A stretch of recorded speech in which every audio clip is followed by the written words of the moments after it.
Most people are terrified to admit they love splurging on luxuries, so they call a $2,000 mattress an investment in their health.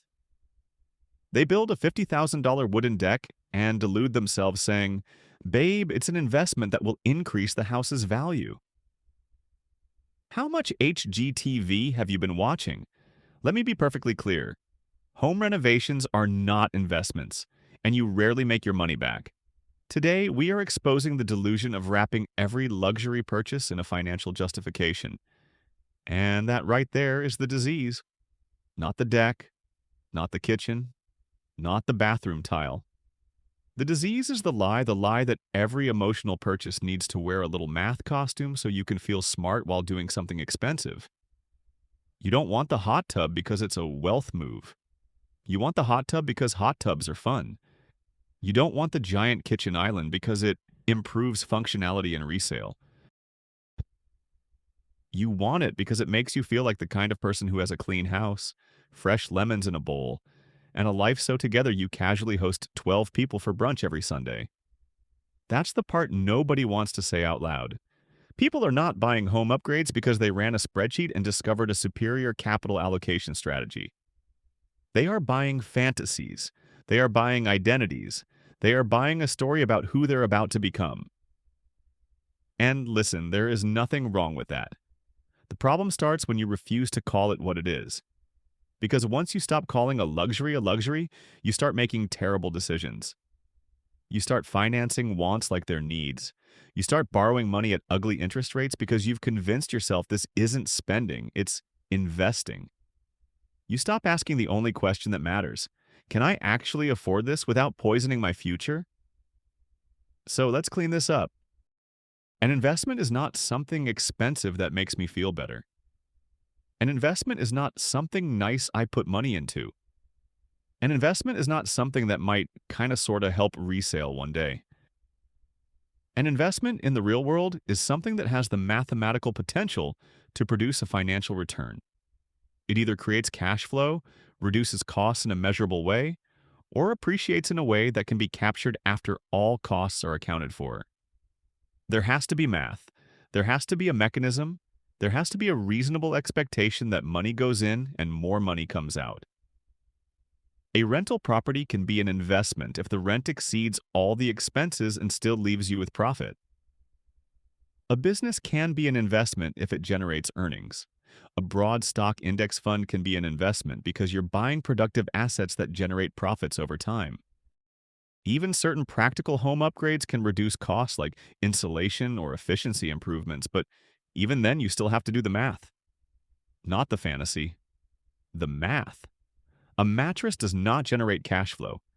A skin cream does not generate cash flow. A sunrise coffee deck with string lights and a little herb garden does not generate cash flow. A waterfall shower head does not generate cash flow.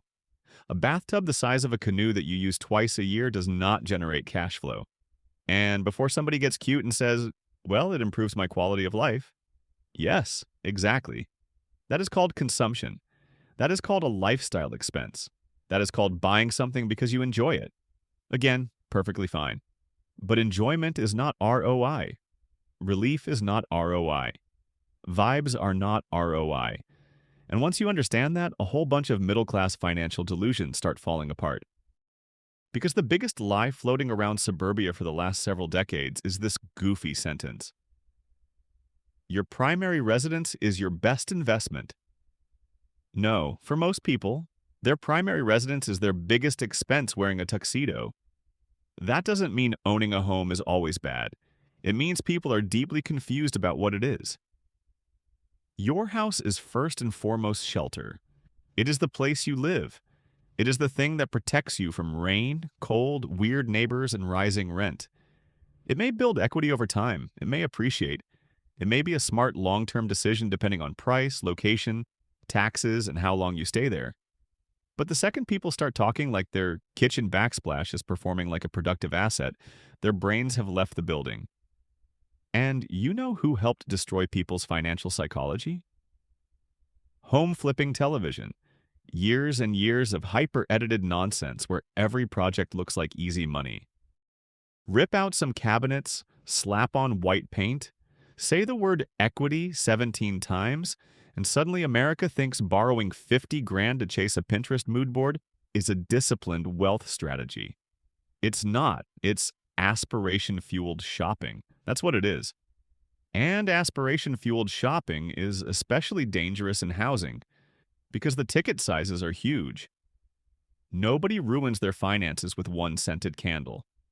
They ruin it with a small renovation that turns into a massive debt pile, then another one, then custom furniture, then landscaping, then a patio cover, then a payment for the next 10 years.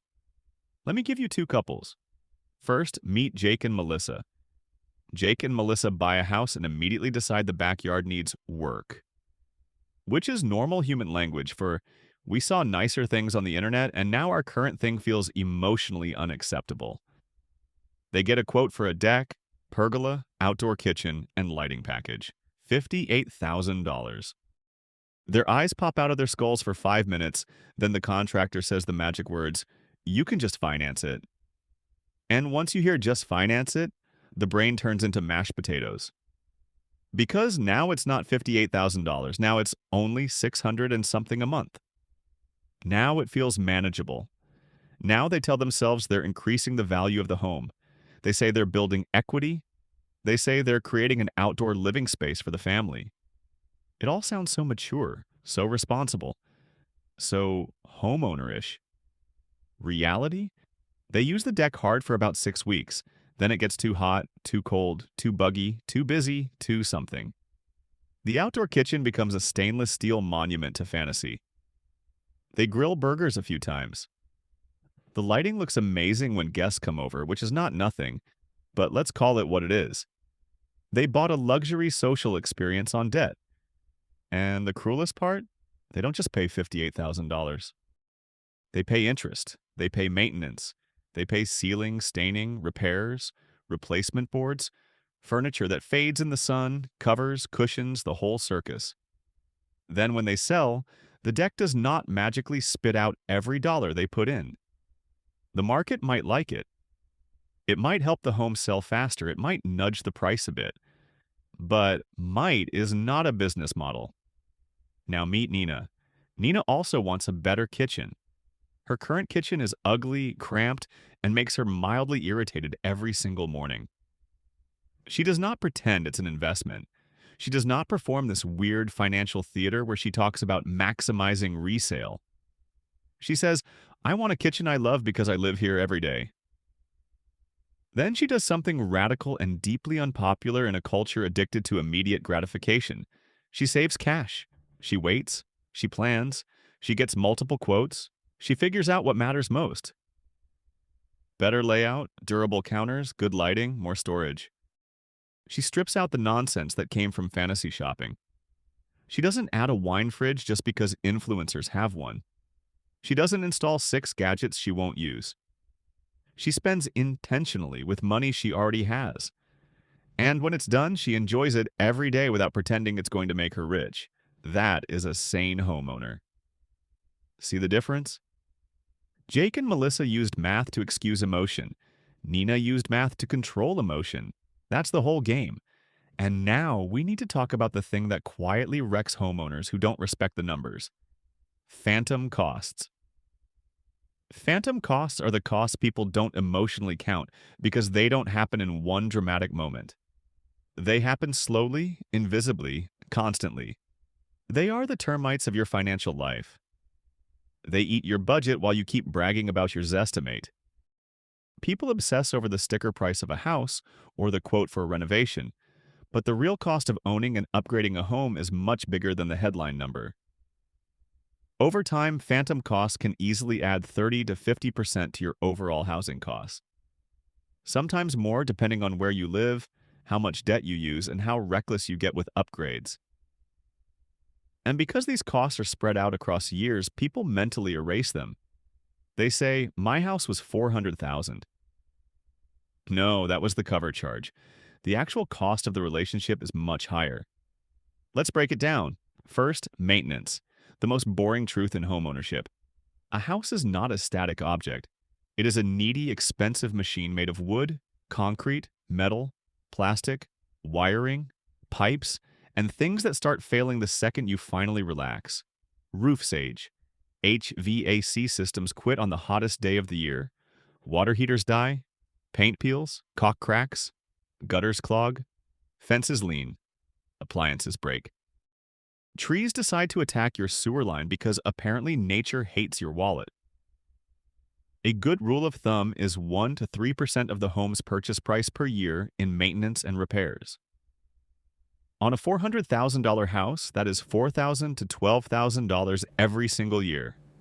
Every year. Not once. Not if you're unlucky. Every year over time if you want to properly own and maintain the thing.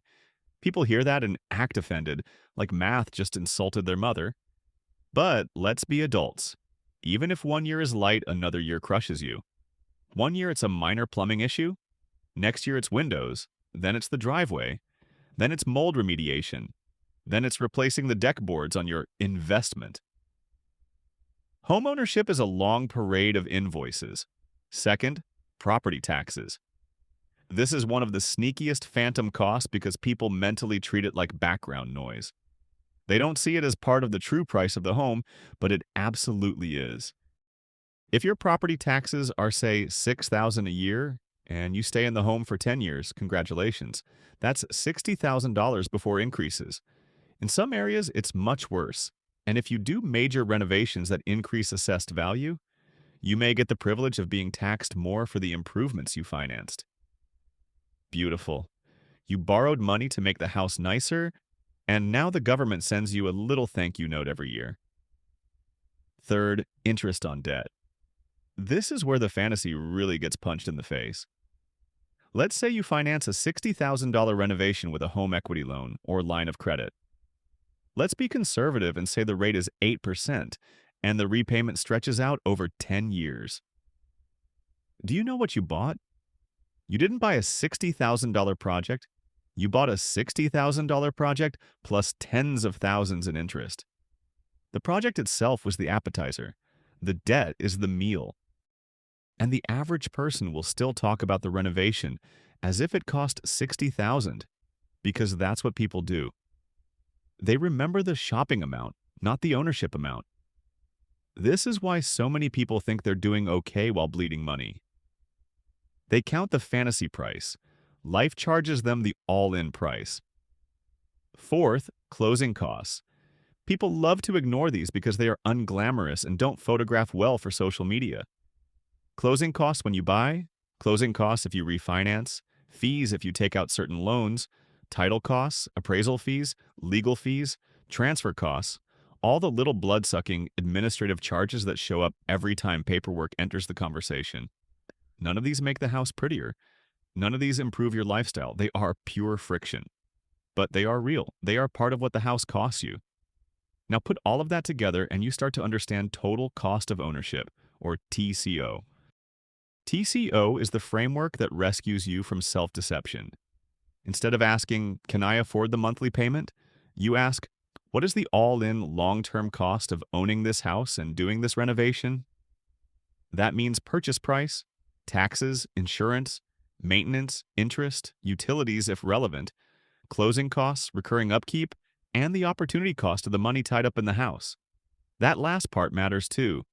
If you dump $80,000 into cosmetic upgrades, that is $80,000 not invested elsewhere. Again, I am not saying never do it.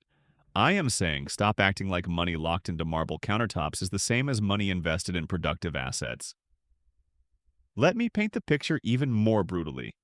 Say you buy a $500,000 home. Over 10 years, maybe you pay $70,000 in property taxes. Maybe maintenance averages $7,000 a year, so there's another $70,000.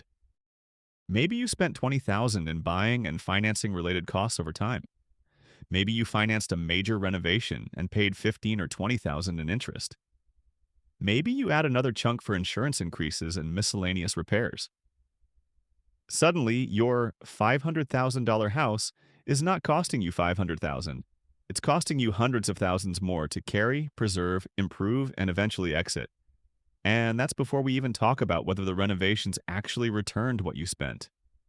This is why homeowners can have a house that appreciated on paper and still have mediocre real-world results after all costs. Appreciation is not the same thing as profit. Gross numbers are not net numbers. This is personal finance malpractice. People bragging about how much their house went up while conveniently forgetting the mountain of cash they poured into it over the years. I bought it for 400 and sold it for 600. Okay. And how much did you pay in interest, taxes, maintenance, insurance, repairs, commissions, closing costs, and upgrades?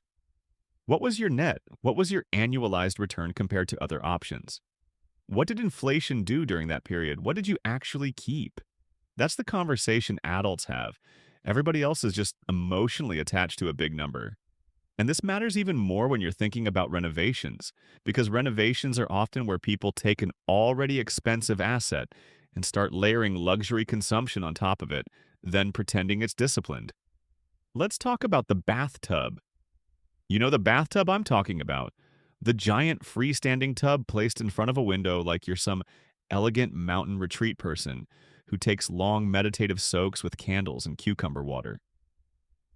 You know how many people actually use that thing regularly after the novelty wears off? Almost none. But they buy it because they're not buying a tub.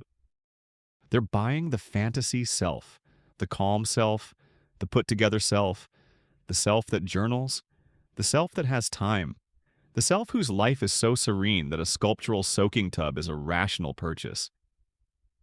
Same thing with the giant kitchen island. Half the people who obsess over massive dream kitchens do not cook. They reheat, assemble, snack, and occasionally host.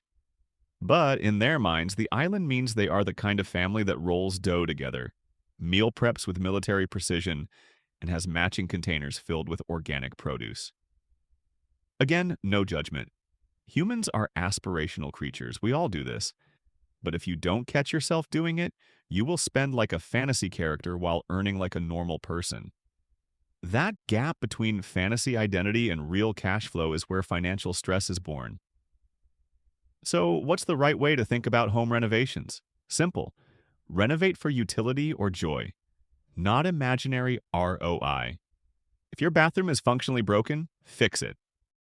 If your kitchen layout genuinely makes daily life miserable and you can improve it responsibly, great. If you've saved money for years and you want a beautiful backyard because you love being outside with your family, amazing. If you want nicer floors because it will make your everyday life feel better, fine. But say that. Own that. I am spending money to improve my life because I value this. That is honest. That is mature. That is emotionally clean. What is weak is this weird little performance where you light your money on fire and call it portfolio management. And I really need people to understand how debt turns a home luxury into a financial trap. Because when you finance renovations, you're not just buying the thing. You're committing future income to a past desire. That matters. That $600 a month, that $800 a month, whatever it is, that's money your future self now owes for the privilege of your current self feeling excited today. And future, you might be tired. Future, you might lose a job. Future, you might face medical bills, childcare costs, elder care, inflation, or a broken transmission. Debt reduces flexibility. Flexibility is wealth. A lot of people don't need more countertops. They need more breathing room. And here's the cruel joke. The more pressure debt creates, the less you actually enjoy the renovation.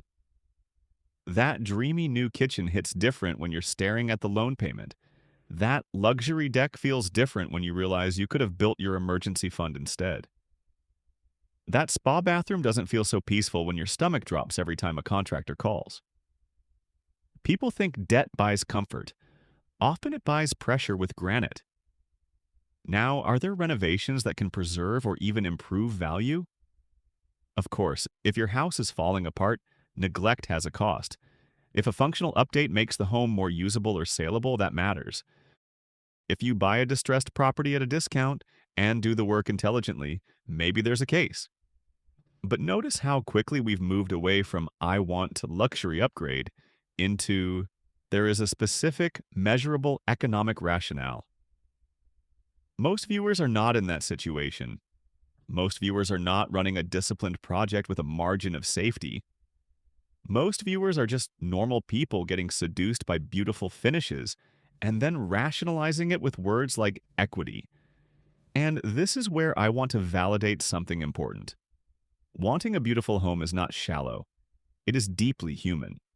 Your environment affects your mood, your stress, your relationships, your sense of dignity. There is nothing embarrassing about wanting a home that feels warm, functional, peaceful, and attractive. You are allowed to care about beauty. You are allowed to enjoy nice things. You are allowed to want your home to feel like a sanctuary. But your emotional desires deserve honesty, not financial propaganda. If you want the nice kitchen because it will make your life better, say that. If you want the deck because summer evenings out there make you happy, say that.